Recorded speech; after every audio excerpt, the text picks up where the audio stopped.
because if you look at what's happening, the death toll from the devastating wildfires in Southern California has now risen to 24. The Eaton fire is now one of the deadliest in the state.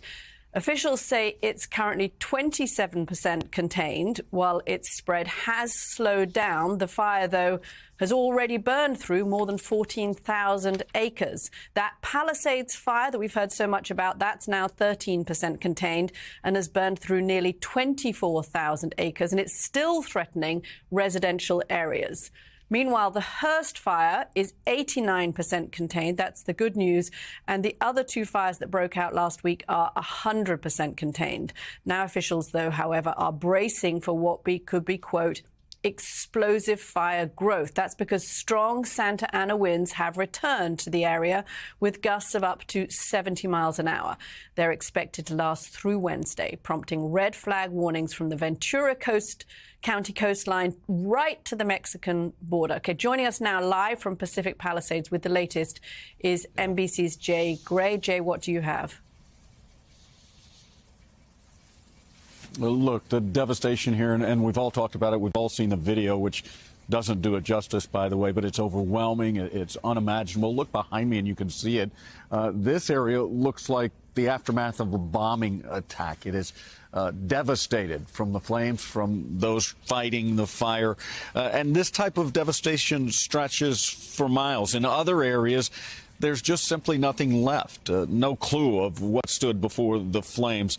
And as you talk about, there's growing concern that we could see another firestorm over the next several days here. Let's talk about what's happening on the ground here in the Palisades and other areas that have been hit the hardest. National Guard staked out across the area, 1,000 more troops called in overnight. You've got law enforcement and firefighters that are constantly patrolling these areas that are locked down, by the way.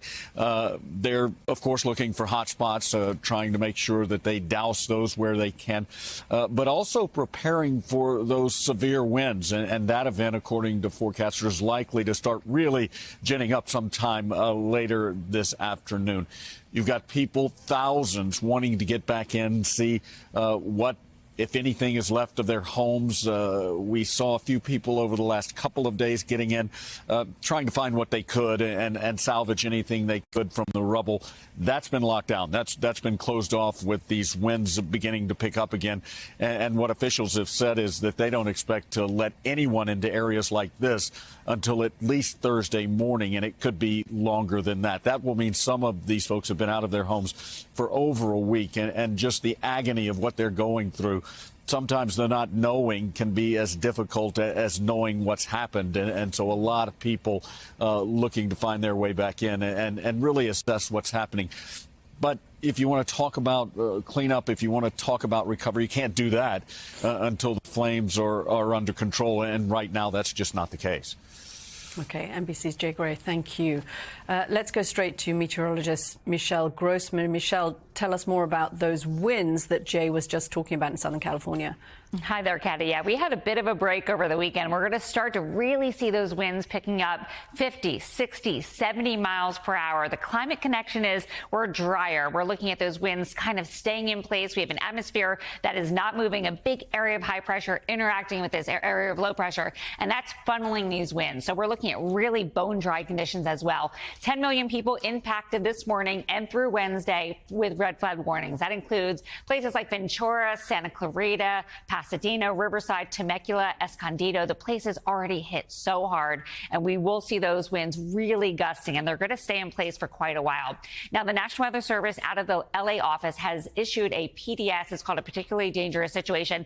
Doesn't happen very often. It's really highlighting that we have extremely critical fire weather conditions really ramping up this afternoon, staying in place Tuesday, also Wednesday. That means a high risk for large fires with explosive growth, just like what we saw last week. We have an extreme risk. That's in the bright pink color. Also critical risk in the red. A yellow is that elevated risk. And we are seeing those fires burning. So we have the Eaton fire, 27% contained, Palisades fire at 13%, Hearst fire doing much better at 89%.